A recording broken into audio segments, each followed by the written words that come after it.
Where's today's royal wedding taking place? You know what to do.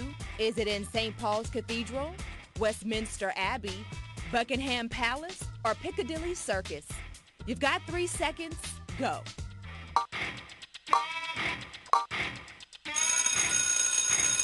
Prince William and Kate Middleton are exchanging vows at Westminster Abbey. That's your answer, and that's your shout out. Westminster Abbey is a popular choice for royal weddings. It's where Queen Elizabeth II was married 63 years ago.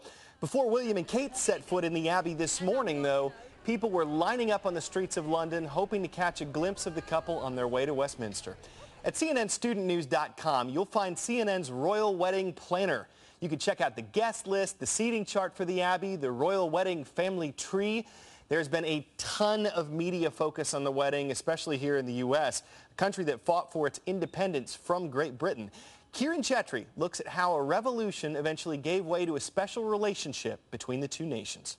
It's that summer of '39 that you see the beginning of the birth of this special relationship that's been with us ever since. At the time, the spotlight on another royal couple, King George and Queen Elizabeth.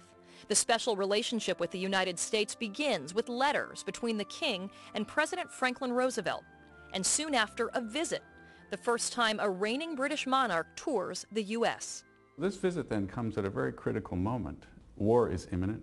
Roosevelt was looking for a way to strengthen U.S. bonds with Great Britain, especially the bonds between the American people and the British people. Not long after, Winston Churchill is the first to use the phrase special relationship as the two countries fight together during World War II, a sentiment often repeated by other prime ministers and presidents throughout the years. I come in friendship to renew for new times our special relationship. Why is that relationship so special? It didn't start very well 225 years ago when you kicked the British out.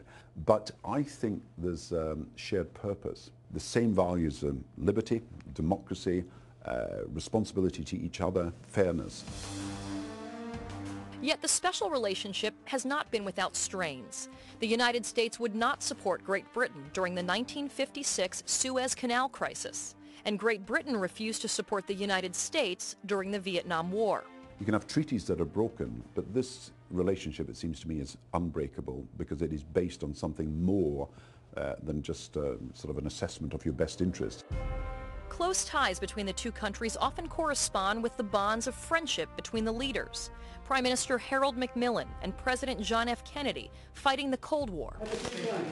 Prime Minister Margaret Thatcher and President Ronald Reagan united during the fall of the Soviet Union.